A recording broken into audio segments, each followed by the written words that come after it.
because on one level you've got the journalist who's got a responsibility to report the news, and on the other hand you've got the responsibility towards the public about what you think is going to be best for the markets and for the banks.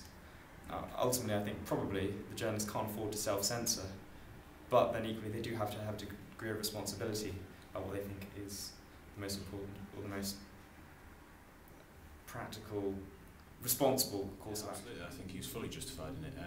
He's worked hard as a journalist to get that kind of information, and journalism is all about providing scoops, particularly with all the rolling news. It's all about being there first, and he's managed to get the information, so he's fully within his rights to publish it, to be honest, in my opinion.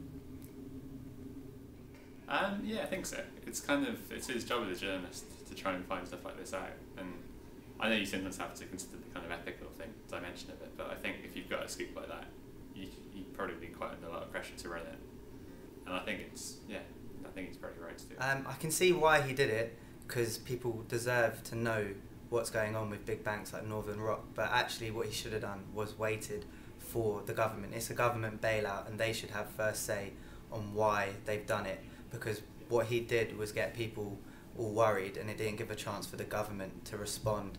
Didn't give a chance for the chance for the government to say why they've taken the action, and therefore people taking out all their money, and everyone was panicking without actually getting the full story.